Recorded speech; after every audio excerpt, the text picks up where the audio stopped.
Today's agenda is very straightforward and simple. I'd like to spend a few minutes of your time just introducing the World Sustainability Collective, what it is and what we hope to achieve.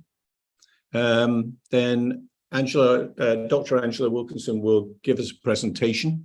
After that, we'll have a Q&A session. And at the end, we'll wrap up. We aim to wrap up around 9 o'clock UK time. But if there are some of you who want to continue a conversation after that, then we're happy to stay on until a hard stop at 9:30 UK time.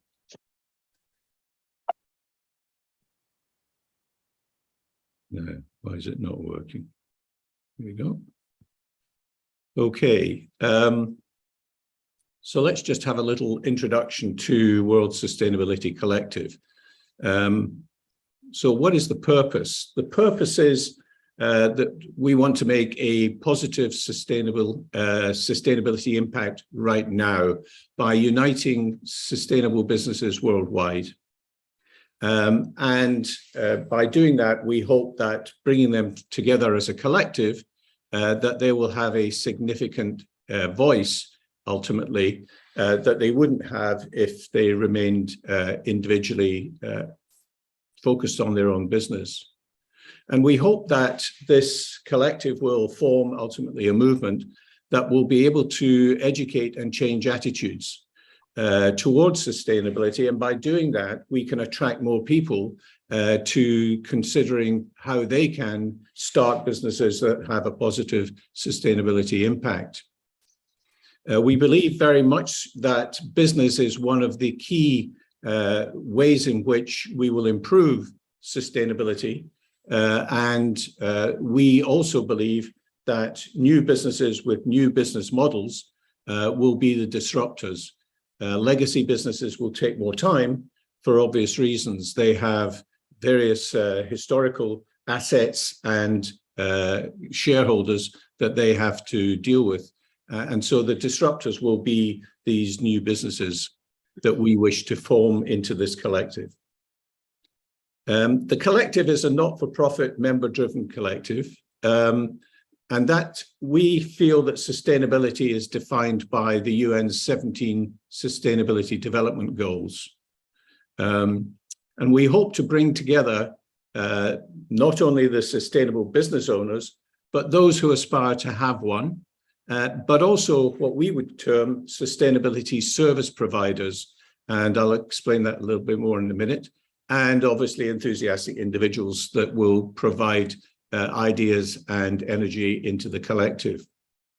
We also have experienced business advisors that form part of the collective. And they are there to be able to help support business performance. And we call that building business better, bigger, bolder. And what we mean by that is better is if you have a business and you are happy with the business idea and how it's going, it could be more effective or efficient. And hopefully within the collective, you'll be able to engage with individuals who can help you to do that. Bigger is obviously as your idea grows, your business grows, then you want to scale it. And again, there are people within the collective that have experience on how to do that, both in terms of modification of your business model, but perhaps also in terms of the funding that you need to move to the next stage. And by bolder, what we mean is the collective will actually challenge your idea and see whether or not your idea is being exploited to its maximum extent. And how we do that is through currently a LinkedIn group, which is free. And that group will enable everybody in the collective to network together and form mutual support, either by specific partnerships or by creating a discussion forum or whatever it may be that helps those businesses to develop. The collective members can also share business opportunities and the sustainability services.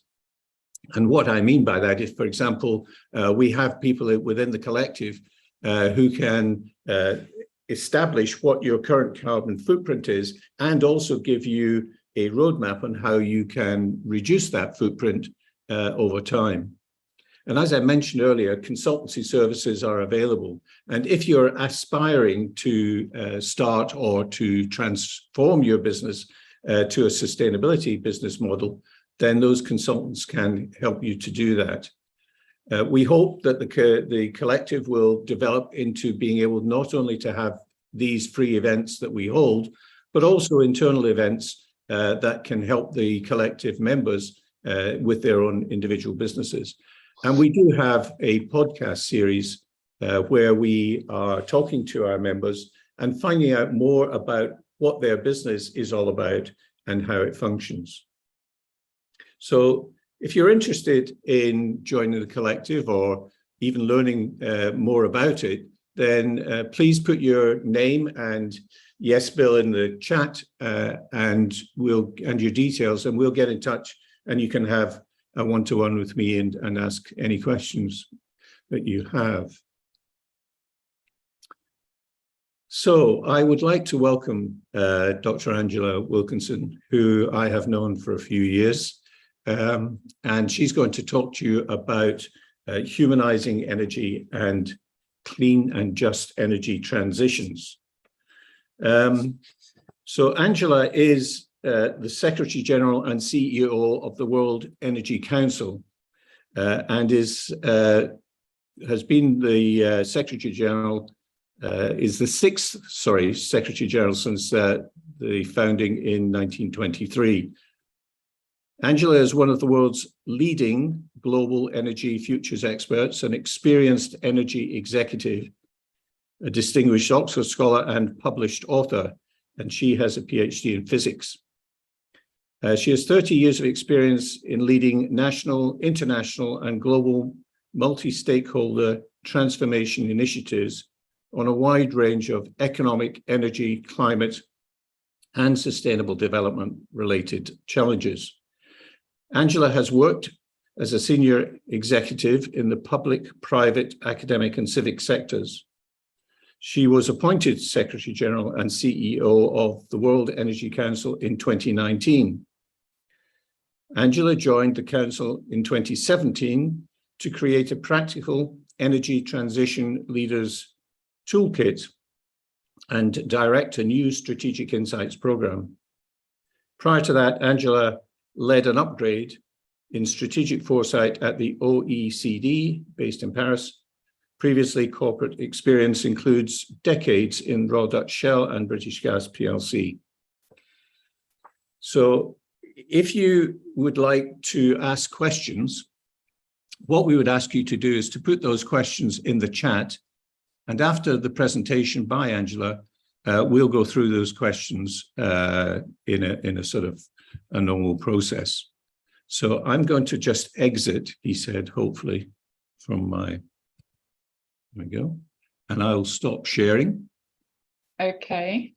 And Angela, if you would press the screen button at the bottom, you should be able to see a page, and bottom right, you should see the button saying share. Okay, yeah. Thank you, Bill. And it's a pleasure to participate in today's session. And I'm really sorry that transport systems in London are frustrating me and many other people over the last few months.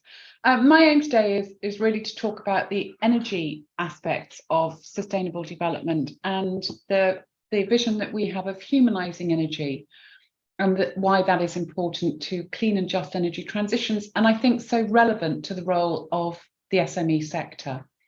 If I move to the next slide, as Bill mentioned, the World Energy Council was formed by visionary leadership at a time of crisis in 1923 to rebuild energy systems after the First World War and a global influenza pandemic. It sounds frighteningly familiar in today's circumstances. And a lot has changed in the last 100 years, but it's also important to remember what we have learned from 100 years in energy, which is so relevant to today's challenges that we face around climate change and the question of a net zero and the challenges of moving clean and just energy transitions forward. So here are 5 of the things that we tend to talk about: the fact that energy is a system, that transition is a process and not a destination, that diversity in energy systems has increased in the broadest sense worldwide in the last 100 years. And although we can't predict the future of energy, we can still co-create and build better energy systems together. But energy is, I always think of it as the ultimate connector. If you want to do anything and you've got enough energy, you can do it, whether you're farming or whether you're in the health system or whether you're financing, we all need energy. So it's the ultimate connector, and it doesn't really fit into a single issue agenda or a single metric. And I'm going to talk later on about why we have to manage the connected challenges of clean and just energy transitions, of security, affordability and sustainability, or we will continue to swing from one crisis to another, which is what we have seen in the last decade. Next slide, please. So let's talk about not the last 100 years, but this particular moment, a significant moment in world energy in 100 years. We know that energy is not just front page news, it's now on every page. And discussions around the cost and the price of energy have moved from Wall Street to Main Street.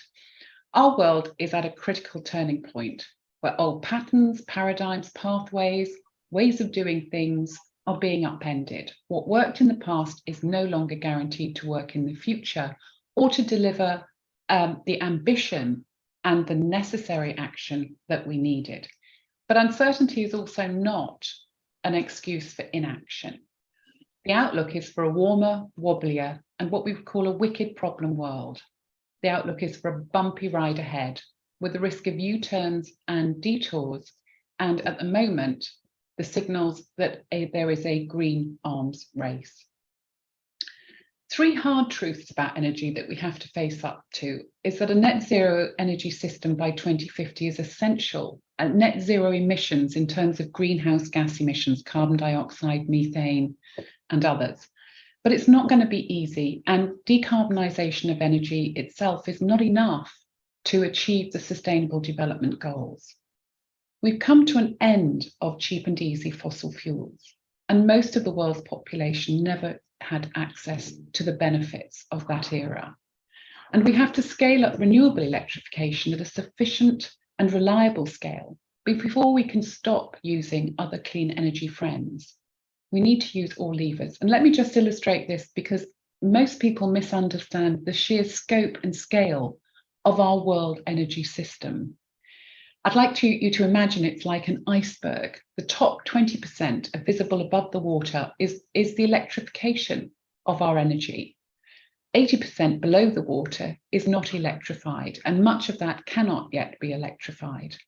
Of the bit above the water, that 20% electrification that we've achieved in the last 20 years, about a quarter of that, up to a quarter of that, is provided from renewable energy sources. And this iceberg, this system, is expected to double in size by 2050.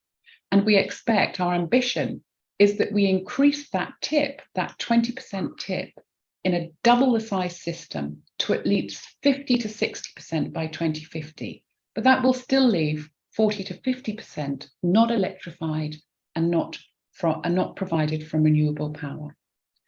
The biggest uncertainty is on the demand side, and the new shape of this system is going to be a much more diverse mix, a use of all levers, and a user-centric system. Not the old supply-side security versus, or the producer versus consumer type conversations, but a different shape of system that's user-centric services. So what are collectives such as yours able to do? Next slide, please, Bill. The first thing is we all are learning to manage the energy trilemma. If we don't manage the energy trilemma, we will swing from one crisis to another. And this has been one of the biggest learnings of Europe in the most recent period in terms of the energy security crisis. It has failed, which was triggered, of course, by the aggressive invasion of Russia into Ukraine, but actually comes on decades underinvestment in infrastructure and diversification of energy.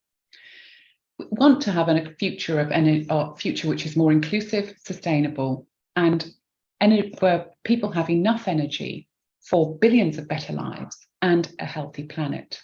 And the trilemma framework we designed 20 years ago to track and manage performance on energy security and affordability and sustainability.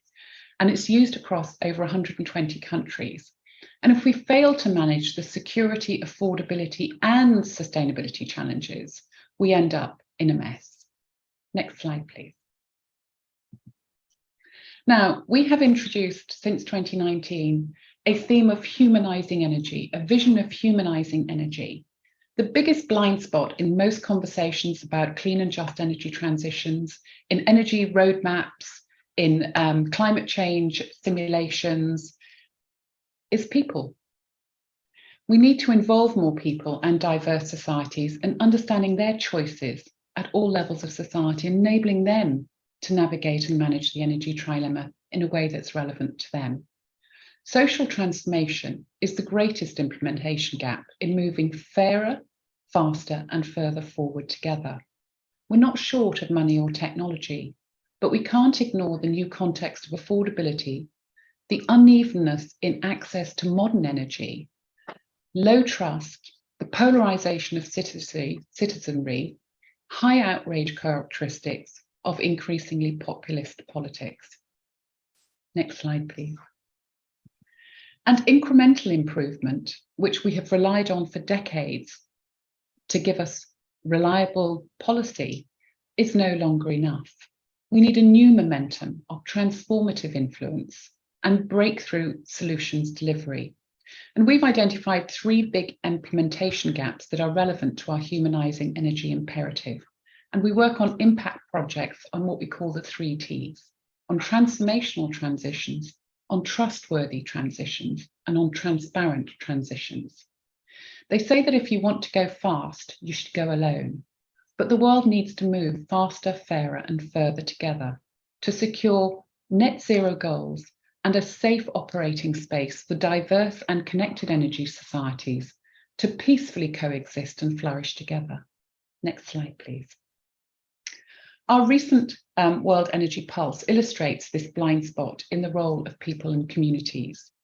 Top-down roadmaps are not working. The COP28 global stock take, which is due out this November, will show that we're way off track to achieving the Paris goals. But the Paris goals themselves are not enough to get us to a climate neutral and climate resilient energy system, nor are they enough to get us to meet all of the UN Sustainable Development Goals. There's in effect a lack of bottom-up leadership, and this is revealed in our most recent survey. The push of technologies can't go faster than the pull of society, and the process of social learning, which we learned from COVID-19, is that social norms and human behaviours can change fast when they need to. SMEs, with your closeness to communities, you play a pivotal role in delivering these 3T impact programmes. Next slide, please. The world's not short of money or technology, but is short of access to affordable debt and to some of the most modern technologies. And we can't rely on global technology moonshots or money shots. Success depends on progressing hundreds of thousands of smaller place-based steps. We're involved in these steps in all regions of the world. We exist to support diverse regions and communities in leading and learning with each other about what works or not from the bottom up. Energy transition is a socially messy process. In Aberdeen, which is the example that's being shown here, our baseline revealed that whilst over 85% of people understand what's involved in energy transition, over 90% of people don't believe that they or their children will benefit from it. And this creates a huge social action gap. And this is where I believe you come in. Next slide. Ooh. Next. So just a minute. It doesn't want to move. Okay. Well, this is still where you come in, right? Yep. mobilizing what I call the missing middle. You know, there's top-down and bottom-up top-down roadmaps, and there's bottom-up innovation, and then there's this missing middle that we're all trying to populate and connect. And this is where SMEs are part of this new energy innovation ecosystem. You're at the heart of growing local community economic prosperity for society. We're changing the energy system we live in and the world that we live in. And this requires a shift in thinking and the services we offer. SMEs can drive flexible responses. You create new local jobs. You forge new supply chains. You are, in effect, community innovation hubs. And you have an important and key role in powering up these new industrial clusters that are forming around carbon capture and storage, around the hydrogen-based economy. You're strategically positioned to drive bottom-up innovation, which is essential in translating these top-down goals and roadmaps into realities.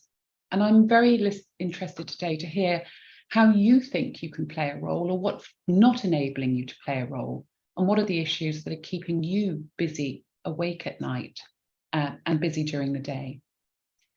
Next slide, please. So we all are surrounded by news of doom and gloom all the time. And I think we've lost a little bit of the magic and inspiration that energy brings to everybody's life. So we believe that seeing is believing, and that it's really important that we don't just talk about the challenges ahead, but we showcase success. We have two very significant partnerships worldwide to try and help with this. To support the scale and to support and scale bottom-up innovation across the world, we have a partnership with the German Energy Agency, DENA, and we celebrate and showcase outstanding international startups who are working on a range of sustainable development, energy for sustainable development challenges, as well as net zero challenges. We're also in partnership with BBC Storyworks, and there we are sharing human-centric stories of energy transition and showcasing the diversity of these hundreds of thousands of place-based steps that are happening around the world. And none of this is in the terrible technical jargon of energy. We love to talk in terms of terawatt hours of electricity, or gigajoules of carbon, or trillions of dollars, but all of this flies over everybody's head and is seen as at something at 45,000 feet rather than in our lives. So these are examples of how do we bring energy into life? How do we energize this clean and just transition discussion and change process? Last slide, please, Bill, I think. So we have been convening Power for the Common Good for 100 years. And as we mark our 100th anniversary, we'll convene the 26th World Energy Congress in Rotterdam in April 2024. The theme is redesigning energy for people and planet, and I see the SME sector as fundamental redesigners of this new energy system. Our job is to put the future at the table and on the menu. It's not my Congress, it's our Congress, the world's greatest clean and just energy transition exhibition, and it's open to all energy ecosystem shapers and operators, and I really hope to see you there. So thank you for the opportunity to engage. I hope I've inspired you to think a little bit about what does this mean for me in my role in the SME sector, in my professional identity, and for the legacy that I want to leave my children and future generations. I'd be delighted to listen to what you think that your role is, to take any questions, and to have, I hope we have a good conversation. Thank you, Bill. Angela, that was superb. Thank you very much indeed. A lot for us to think about and ponder on. I'll just stop if I can, let's get out of this. The answer to the question, will the presentation be shared, is yes, we will share the presentation. I don't normally do this, but I am a champion of the SMEs, and we are an open access platform. So we will get it in a form that Bill will be able to share it with you, okay? Thank you very much. You're welcome. Okay, so here we go. Okay, so what we'd like to do now is Yulia is going to have a look in the chat and see what questions there are in the chat, and we'll then invite the person who's asked the question to unmute themselves and ask their question of Angela. So Yulia, over to you. Thank you. The only question that we've already answered was about the presentation slides. Okay, so that's all we've got at the moment. That's right. You must have a very shy group, Bill. Come on. I can't believe you're convening shy people these days. Well, I didn't intend to. That's certainly not the case.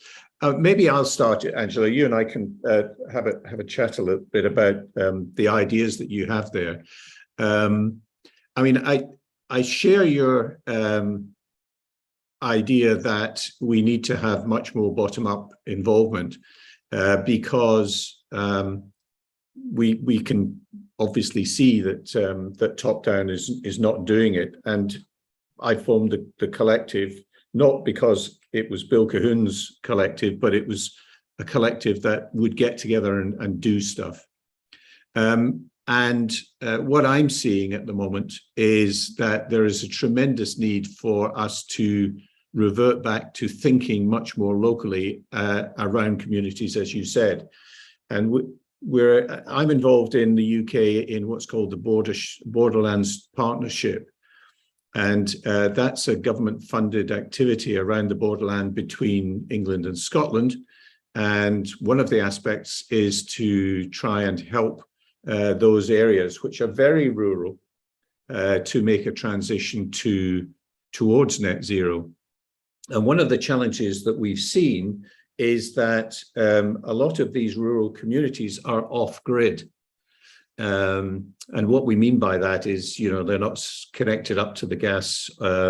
They've got electricity perhaps, but, you know, it's from the grid as well. And the question is, how do they get access to renewables other than through the grid? And what we're looking at is ways in which we can devise a whole series of community projects that will allow them individually as communities to have their own renewable energy source. So I think it's very similar to what you're talking about in terms of how do we get people to actually motivate themselves to do things together to make a difference. And at the moment, a lot of people are just recycling, and that's good, but we need to do more. How do you see that motivation? How do we actually energize people to do things themselves collectively that can actually make the differences we're talking about? So for many people, energy is seen as something that's really, first of all, they you know, we're so used to flicking the switch, pressing the button, using the fuel pump. We don't think about the system that's actually behind that. And we don't think about, my first question to most energy journalists is, how much energy do you use and how do you use it? And these are energy journalists, so they should be informed. Or ask this of ministers. And it's surprising that people just don't understand where they use energy or how they use it.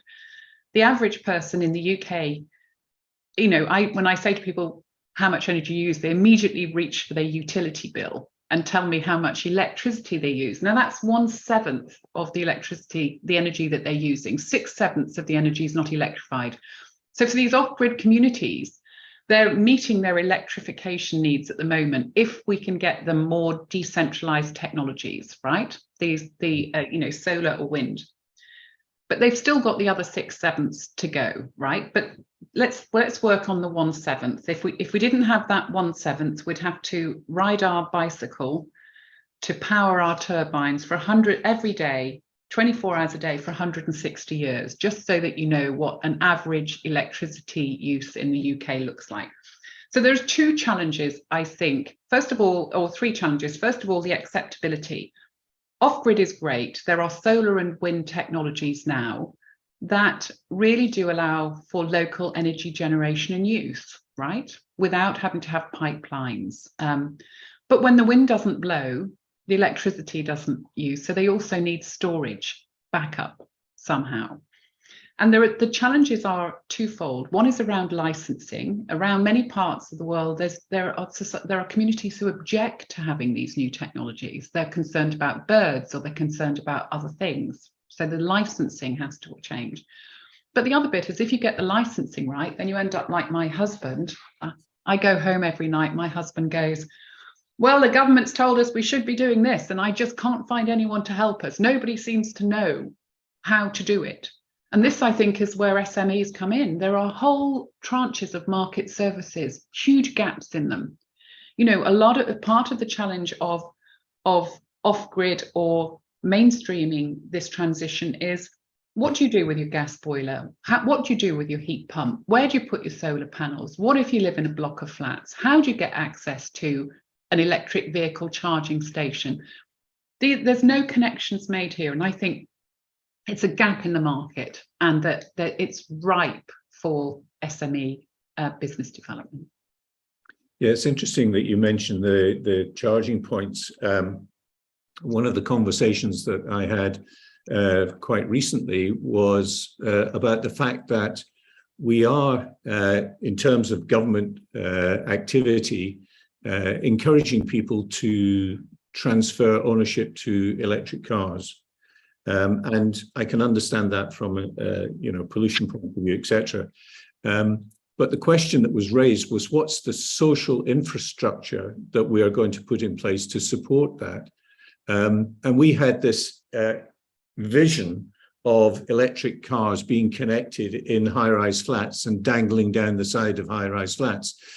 Because at the moment, if you look at the UK in particular, which is my experience, and if you go elsewhere in other countries, they have their own challenges.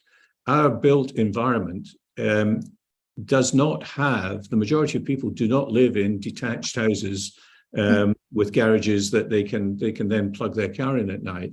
And yet we're not building the infrastructure. And so I think that's a very classic example, Angela, of what you're talking about, that we need to think about a whole system rather than just bits of the system. And systems thinking is tough, so people tend not to do it. So yeah, and we need new financing models. So we've cracked the increasingly big finance, public-private partnership finance, right? We've been talking about a lot of innovation in public-private partnerships and power sharing agreements.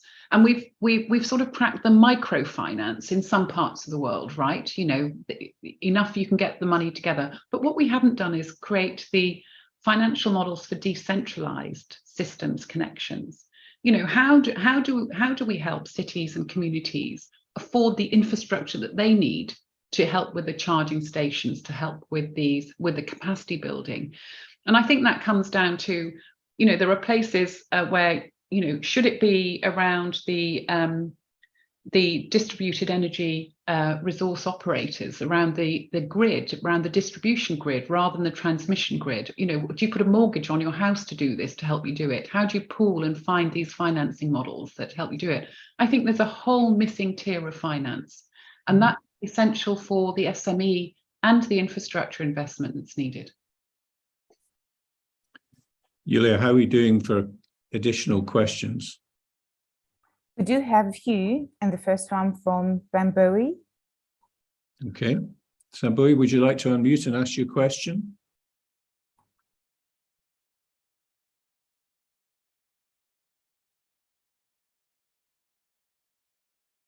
Okay, Yulia, can you read out the question, please? So the question says, I love the SME idea. What are the criteria used to further reach to local SMEs, especially in marginalized regions?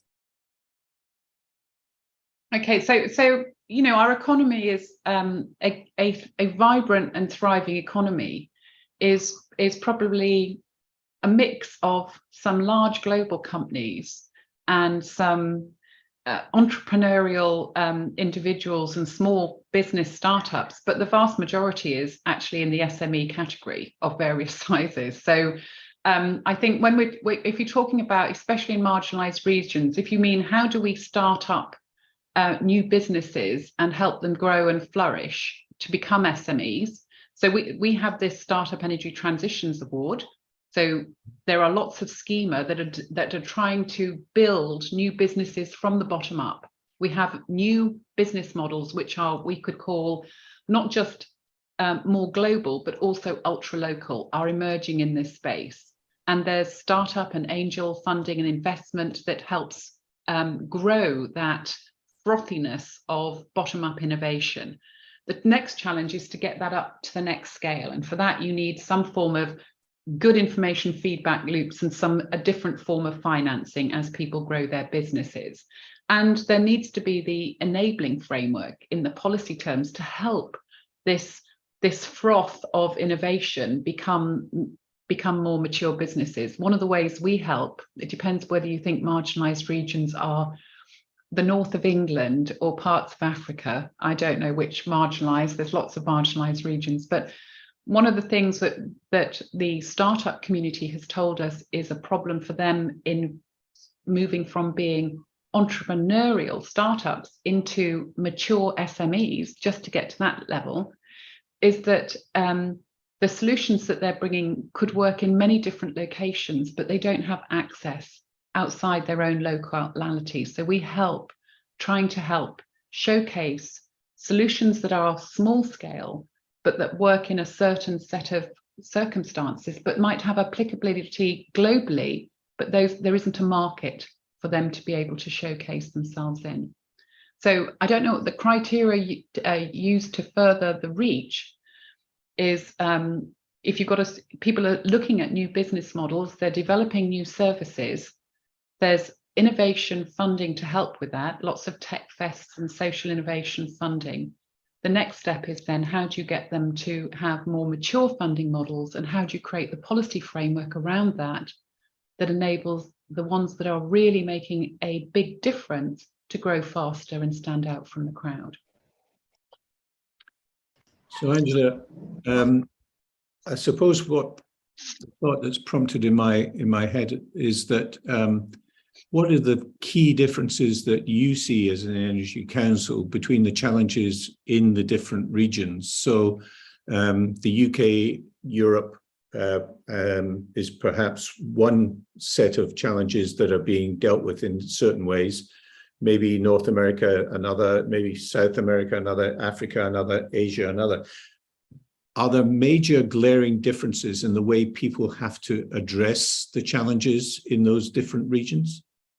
So if you want to dig into the World Energy Trilemma Index report, we put it out every year, you'll see that the challenges of managing energy security, affordability, and sustainability through transition are common across all regions, but the priorities and the sequencing differs, and the lessons and how you manage it, that what works and doesn't work differs. That's why we invented the trilemma, as a way of tracking, benchmarking, but also facilitating the learning. So in Europe, and the language, the vocabulary is very different, and I'll give us the stinger in the tail in a minute. So in Europe and the UK, there tends to be a conversation around clean and just energy transitions. When you go into North America, the conversation tends to be about sustainable and resilient energy. When you go into Latin America, it tends to be around clean, affordable, and reliable energy. And when you go into Asia, the conversation also takes a turn in terms of it's not just clean and just in terms of the green emphasis that Europe places, but it's clean and just in terms of a broader set of technologies and resources. So you do get different nuances about what this means in different parts of the world with different priorities. From a World Energy Council perspective, we've existed to reveal these differences and encourage people to learn from the diversity and the differences, right? To lead with and learn from each other. I have to say that my big concern in the last couple of years has been what I would call the risk of bifurcation of the world energy system.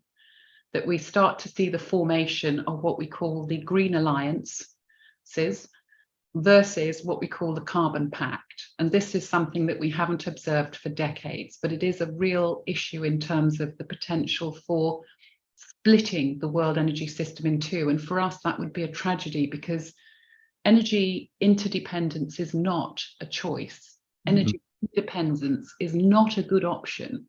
And we really need to help not just with the technology transfer, but with the social learning between these different regions. And that's what we're focusing on. Thank you. Julia, how are we doing with questions? Danny has asked the next question. Danny, would you like to Yes. Can you hear me? Yes, we can. Hi. Great. Yeah, thank you so much for the presentation. I found it very interesting. And I actually come from the water world. And I have come to many of the very same conclusions, that there needs to be this meet in the middle governance, and that that needs to be activated as a way of working together. But in terms of sustainability, we can't look at these systems in isolation, right? So everyone basically agrees, oh yeah, well, you know, there are inputs and outputs and unintended consequences, and we need to look at this through a system. But when it gets down to actually doing that, it doesn't really happen. So I was wondering if you had any ideas about how to encourage that, and if that needs to be rooted in local realities, or, you know. Yeah, thanks. absolutely. So, you know, I'm 40 years into the sustainability practitioner space. And, you know, there used to be this terrible division between more global and the need for ultra local. And I think what we understood was that there's globalization, not globalization or localization, but globalization. You asked about how do we think across energy, agriculture, water, and health, and I think this goes to Bill's point before is, if I go into Africa, the big challenge is around food, energy, and water systems in transition together. It's not one leading the other. You know, in the developed economies, our energy transition came first, our agricultural transition came first, then came energy, and we sorted out water afterwards. Well, African countries and many others are faced with managing this systems transition in parallel, and it's really difficult.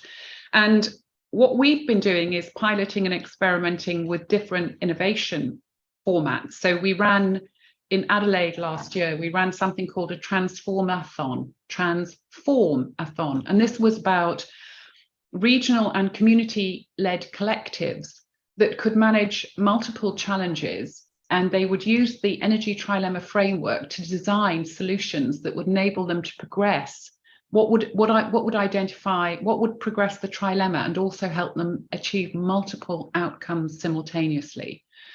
And it was phenomenally successful. Two of the tools that came out of that, one of them is a conversation tool, the other is a system solutions design tool. Their systems have gone on in an Australian innovation forum to become award-winning concepts. And there is no other way to engage diversity as a source of innovation and learning unless we start with understanding that diversity is about who's in the room, dialogue is about what they do together, systems thinking is how they frame the problem, and I'm going to come back to that. Experimentation is the only way forward, and we have to do this with the future at the table rather than just guided by what worked in the past.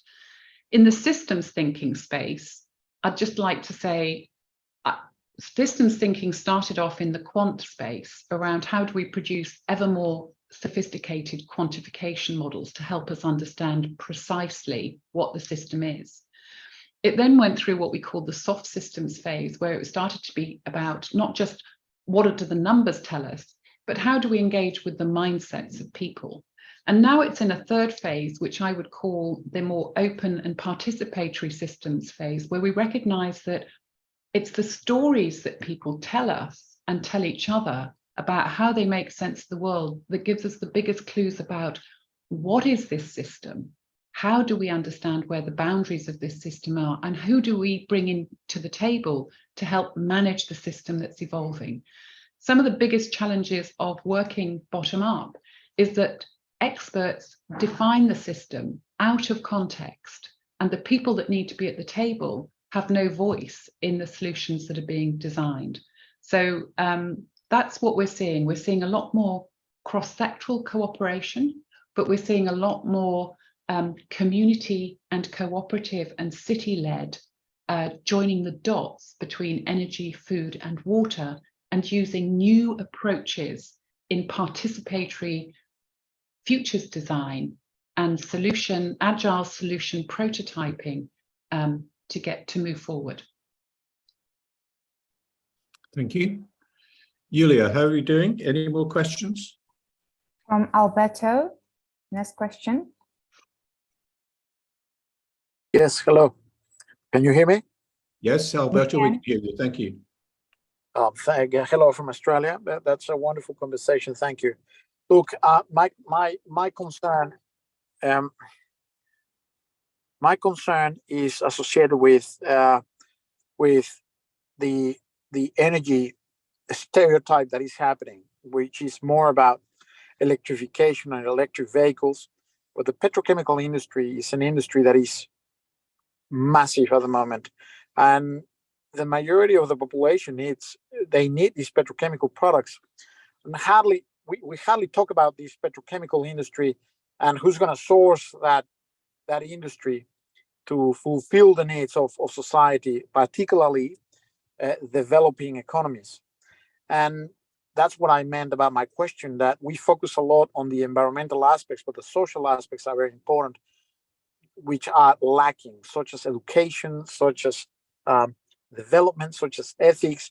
And if we don't touch that, I think whatever we do at the environmental level is not going to work until the societal aspects are touched and balanced, which is a lot of work for it.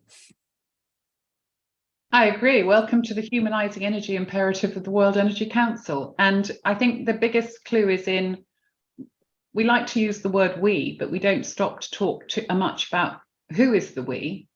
Who is the we that we're building this future for? Who is the we that's actually building this future? We talk a lot about roadmaps. We talk a lot about throwing money and technology at problems. I always remind people that only 11 men have been to the moon so far. And there's going to be 10 billion people living on this planet. Petrochemicals, I think, is in transition as well. If you go to different parts of the world, you'll hear lots of conversations around circular economy and how that is connecting the dots between energy transition and industrial policy development. So in different places, we are seeing very different ways of joining the dots between energy transition and the industrial transition, and the role of society and who gets a share of the benefits, and who are the consumers, the producers and the prosumers in that. Thank you. Julia, any more questions? We've got a question from Slavina. However, saying that, please look in the chat because it's quite a lot to read out. And well, they're long. There's two questions as far as I can see. One from Slavina, Oliver Lazard. I'm trying to find the question. It will be... We're heading towards a decarbonisation trajectory that may undermine an ecological... Okay, as I say, you have to manage the trilemma at all levels of society. You can't focus on sustainability without thinking about security and without thinking about affordability. It's not, decarbonisation needs to be accelerated, but you can't focus on one metric in energy. So again, that's why we have this humanising energy agenda. It's why we have a trilemma approach, and it's why we have these 3T impact programs around trustworthiness, transformation, and transparency. If we don't engage more people and diverse communities in understanding and playing their role and having a seat at the table and making choices, we could end up in a world where we accelerate decarbonisation, trigger a green arms race, and end up with many people with no access to energy at all. Connecting the dots between sustainable development and energy transition is really important. And we talk about energy transitions, plural, without forgetting the need for energy additions, because we have to double the size of the energy system and ensure that 6 billion people today who don't have sufficient access to modern energy do get that access, or we will have huge migration, refugee and other social unrest problems that we've never seen. Thank you. Angela, I'm going to stop us there because I'm conscious that we did say 9 o'clock and we've just passed 9 o'clock. I would like to say thank you very, very much indeed. A lot of fantastic ideas and challenges that you've presented to us today.